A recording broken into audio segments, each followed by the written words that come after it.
Super awesome. What's up guys, Eric, Verus Engineering. We brought out Kyle and we're gonna do a quick little customer highlight about Kyle's car, what he's done to it, and we're basically out here at Putnam Park. We're helping him test his car out. He's pushing me around and making me do stuff, which is not a problem. He's getting ready for Road America. Yep. Road America, and yeah, he's just gonna show you his car. Yeah, so this is my 2022 Toyota Supra. As you can see, it's pretty much bone stock. It runs about 840 wheel horsepower, so there's a lot of stuff that over the last year or so been trying to push this platform further and further. We kind of started with what Jackie Ding was doing and then said, what can we do to go further? So I was the first one to put a built B58 in one of these for time attack.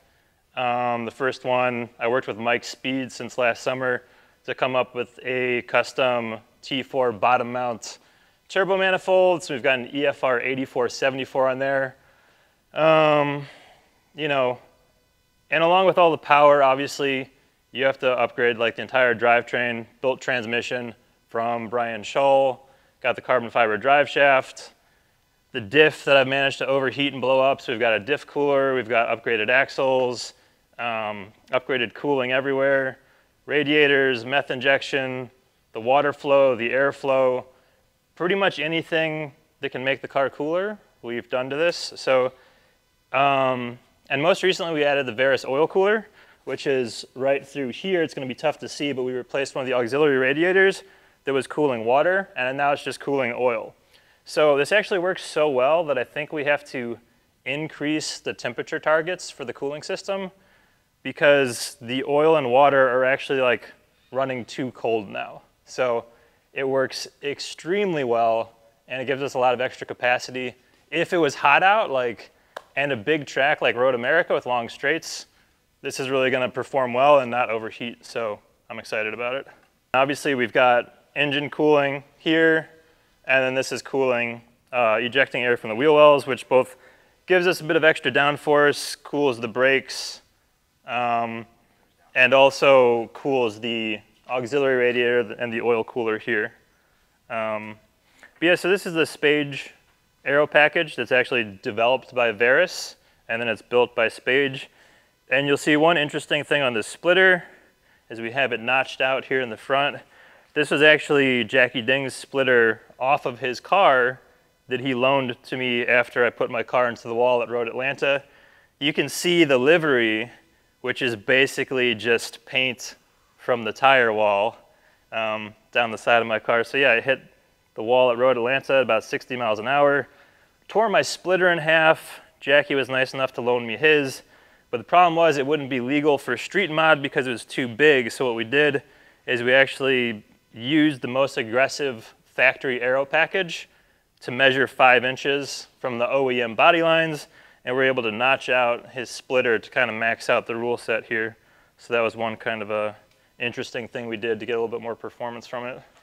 And then of course we've got the Verus dive planes on both sides, which are giving us a nice vortice down the side and helping pull air out of the wheel well, cool the brakes down, and also again a little bit more downforce from those as well. So those have worked really well for us. Want to walk around the side here. We've got the Verus side skirts, which are helping prevent air from rolling under a little bit, enhancing the diffuser we've got back here.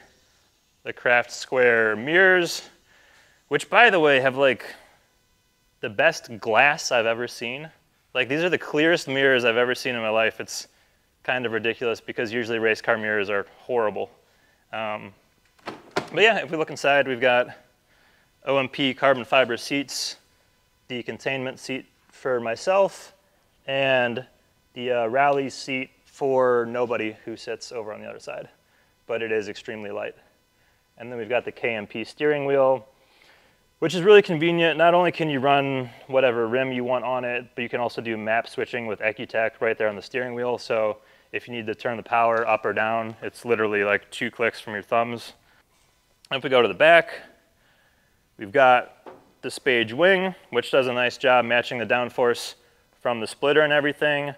We've got the diffuser from Sydney Composites that was developed by Kyle Forster, former Mercedes F1 aerodynamicist, for Jonathan Wong for his World Time Attack car in Australia. So it's just me and him right now running this diffuser. So, you know, there's not a lot of diffuser options. The Verus one has worked well, and I used that before. But as I kept adding more and more power to the car, I wanted to see, hey, where can we get a little bit more downforce? What can we do? So we added this diffuser and the bumper cut. Honestly, the bumper cut is mostly to look cool and because it's a lot easier to access stuff and work on it. And having that piece of bumper doesn't really benefit you anyway. So, and then we really have enough downforce on this that jacking the trunk is kind of an issue. So what we did is we actually bolt the trunk closed here. So that's actually helped with stability of the wing.